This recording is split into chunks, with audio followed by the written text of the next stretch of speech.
Hello there.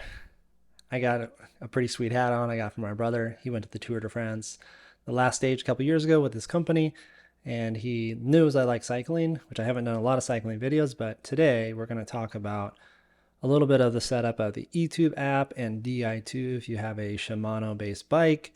I believe it's a luxury item, but as soon as you have it, it's great. You just can't go back. Shifting on it is super easy with basically barely touching the button to shift. But today in the video, we're going to talk about the eTube app and also how you work it, what the shifting modes mean. And then I do have my Specialized tarmac behind me here. As you can see, this bike is about 3 years old. I bought it pre-COVID, so this bike is a fraction of the price that I would have now if I bought a new bike with the same specs. So thankfully on that. So I'm going to go through the modes, explain everything. If you have any questions, please let me know, and we'll go from there. Thanks a lot. So now let's talk about the Junction box, because this is where you would charge it or you would get it to set up to do the programming. So on my particular bike, the Junction box is right here. Some older bikes do have a Junction box underneath the handlebars or here. And a lot of the newer bikes does have the Junction box in the shifter down here. This is where you would charge it, where you would activate it to go over and do the setup in the eTube app. For mine in particular, for charging, there's just a little flap that I have to press down with my fingernail. And then I go in here and then I would just plug it into the wall and actually charge it. The beauty about Di2 is the battery does last forever, it seems, and it does hold the charge a lot. So if you have a Di2 enabled bike, just see where your Junction box is at. And then next we're going to go over how you program it and what the lights mean on this particular box. So the next thing we're going to go up is the Junction box and what the lights mean. So I'm going to double click this button here, and there, depending on what mode that I'm in, for manual, semi-synchro, or full synchro, it will flash different colors accordingly. So I'll go through them right now. So I'm just going to go and double click the button. You could see on the screen that there was no flashing lights, which means I'm in manual mode. Di2 is active, but there's just no customization options that are happening on your bike in this section. I will go over that in the eTube app and how you customize those, but this is just essentially what it does. If I want to change shifting modes, I'm going to double click it again. You will see that it did flash 2 times. This means it is in semi-synchro mode. So in the eTube app, you could set when you shift up or down here on your shifter there, it will compensate for the back. This basically means you're not going to get any cross chain and you're not going to break your chain, because when you shift up or down on the left hand side, it will compensate accordingly depending on how you have it set.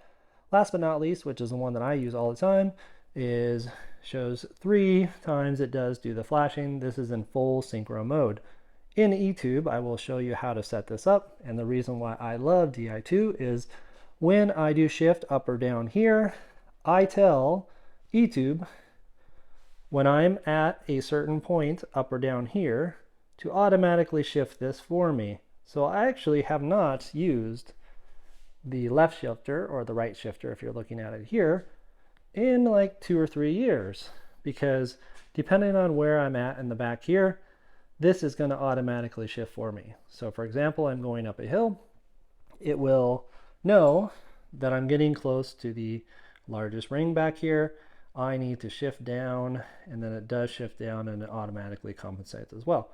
This is my favorite thing about Di2, and I will show you how to set that up in the eTube app. And I'm also going to put the information up here just so you could read it. And then I'm going to show you in just a second a practical example of that, of where I am shifting in full synchro mode and what it is doing in the back. Thank you. So now we know what the lights mean here and what shifting mode you're in. I'm going to show you an example of how it actually acts. I told you that I'm in full synchro mode all the time, so I have not used my left shifter here to shift up or down in the front derailleur. This is the great thing about Di2, and also I will show you how to set this up in the app on how it reacts to when this shifts up or down. But for this section, I'm going to just show you, I'm going to start pedaling, and then when I start pedaling, I'm going to shift here only, and based on where I have it set in the app, This front derailleur is either going to shift down to the smaller chainring or shift up to the bigger chainring. So here we go. I'm try to not get my hand here. Okay, so I'm just riding like normal. A hill is coming up, so I'm having to downshift. As I keep going down and I get to a certain spot, it automatically goes to the small chainring in the front. Now I'm going back down the hill, so I need to get into a higher gear into the bigger chainring. I shift up. When it gets to a certain spot, it automatically shifts up to the big chainring, and I'm going to show you that one more time. I go to a hill, automatically shifts down to the lower chainring in the front, and then going up a hill, it automatically shifts up. The nice thing is too, if you just hold the button down, it shifts to the gears like really quickly, and it goes down from there.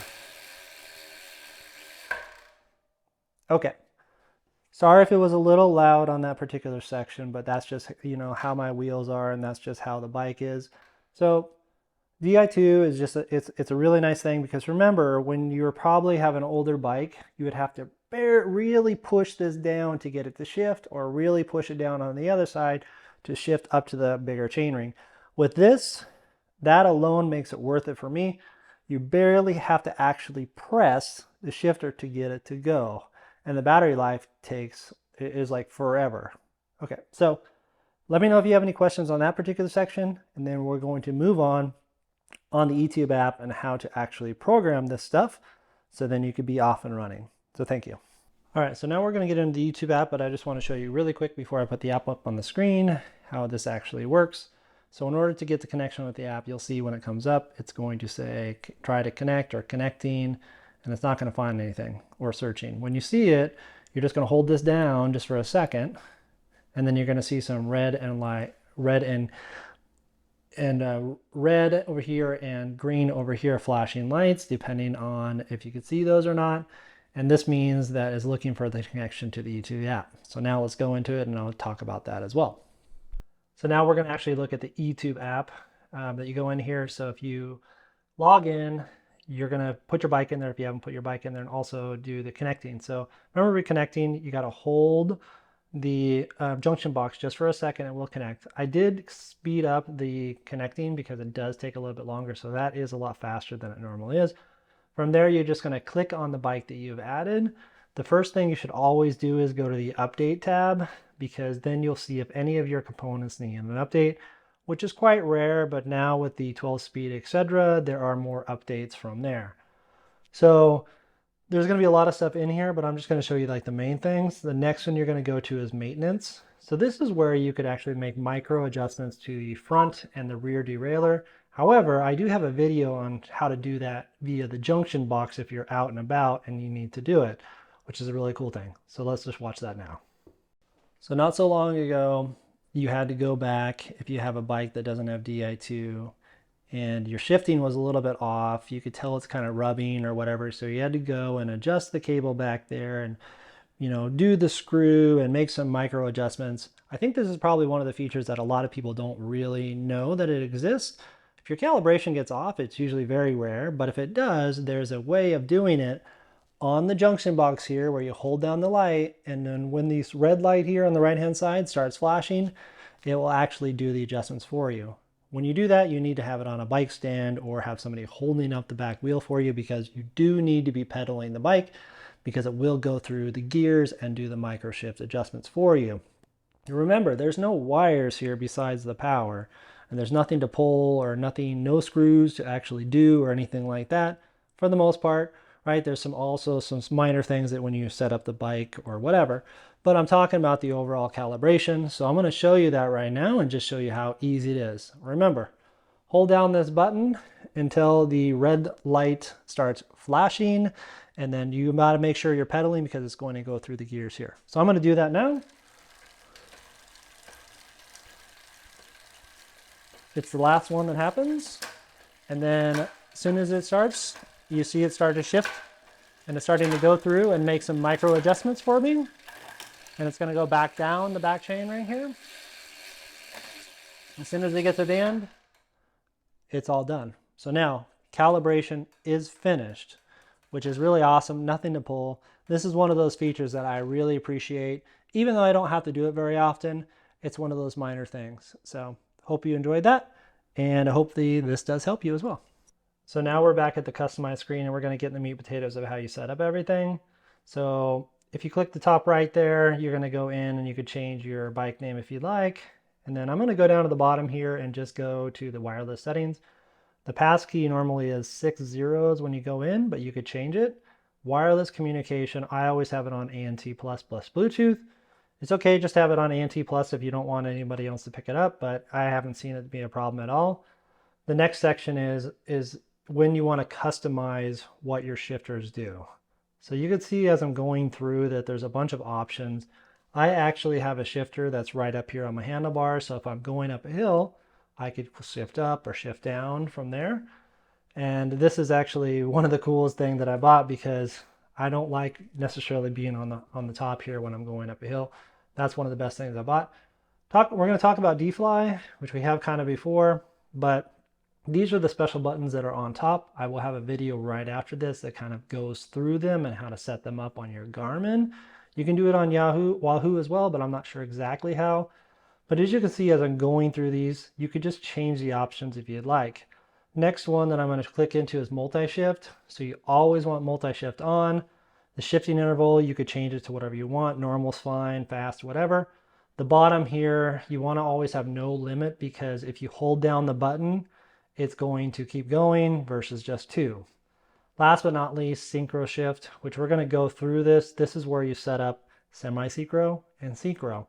So if you look at the screenshot here, I have a couple here. So this is semi-synchro when it's like -2, +2, because remember, when you shift from the big ring to the small ring in the front, it's going to compensate in the back so you don't get cross-chain. So I'm going to show you how to do that here. So you're just going to click plus, and then you're going to figure out what you want. Do you want it to go 1? Do you want it to go 2? Whatever you'd like.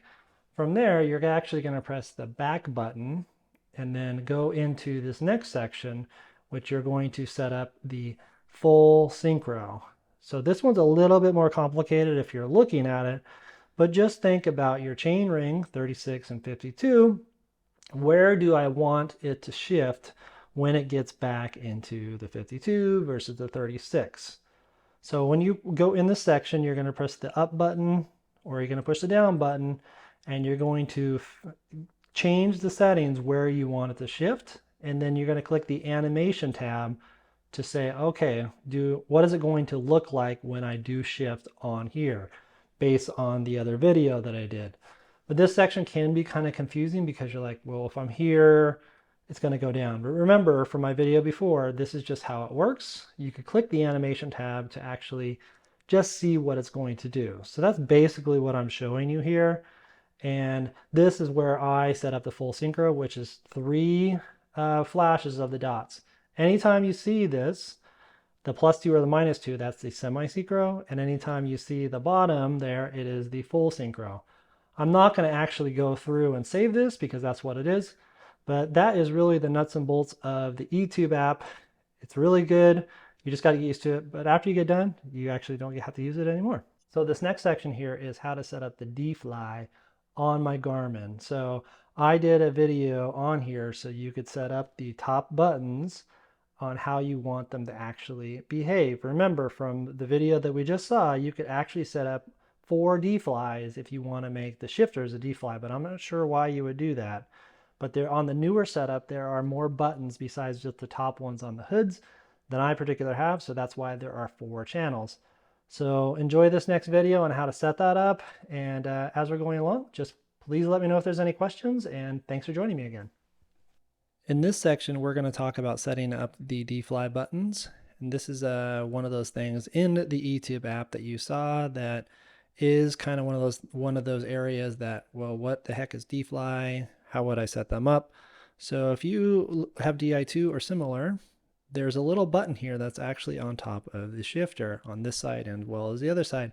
These are programmable buttons. For me, I do have them programmed, so when I click the top left one, it goes to a different screen here, and if I click the top right one, it goes to a different screen here. I'll actually show you that in practice because I do not necessarily like taking my hands off of my bars when I want to go to a different screen. This is touchscreen because this is the 1040 solar, but I do not want to take my hands off of the bars most of the time.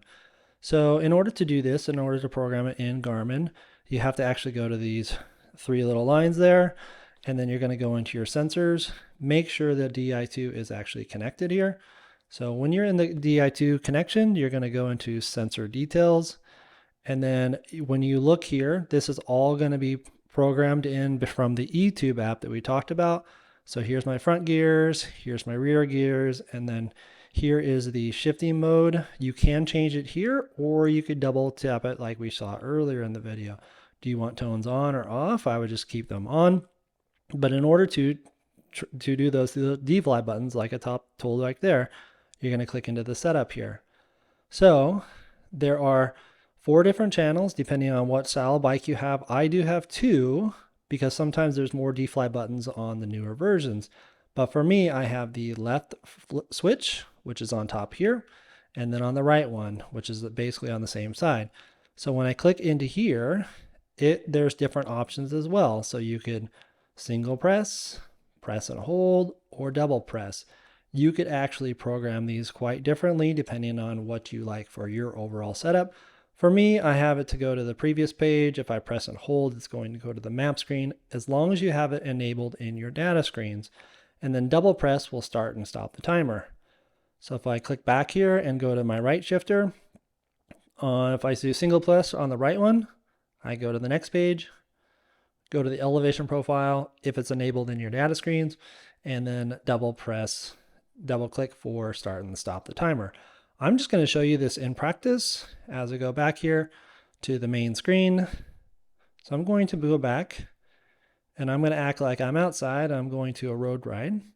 So here's another area what I'm going to talk about in a second, but I am over here on this particular shifter. You can see my finger sort of on the screen, but if I just click on the top of it, I don't know if you'll actually hear the click or not, but I'm clicking on the top of it, it is going to the other screen. Remember, if I double click or not, it's going to start the timer. So it started my timer.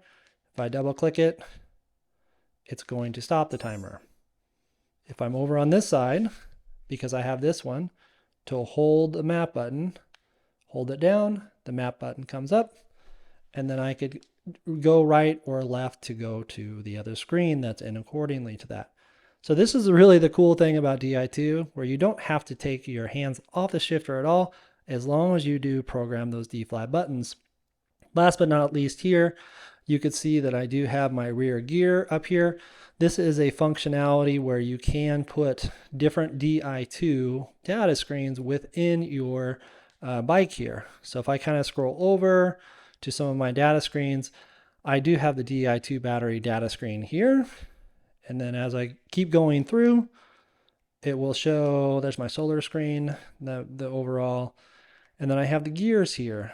So if you want to actually put this in here, you have to go back to your data screens, hold down there for me, and then if I'm going to just go down to gears, it is right here. So if I put in gear battery, rear gear, front gear, etc., it will actually show what is here. So in the front, without even looking back at my bike, you could see what gear you're in, which is really cool.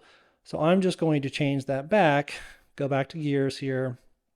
I'm going to change that back to the rear gear, because in the front there's only 2, the big chain ring or the small chain ring, and I know which one I'm in. Now I know, because remember in the eTube when I set it up, it's going to shift down or up to the big or small chain ring based on how I have it set up. So when I'm shifting down, I will know when it's just about ready to shift.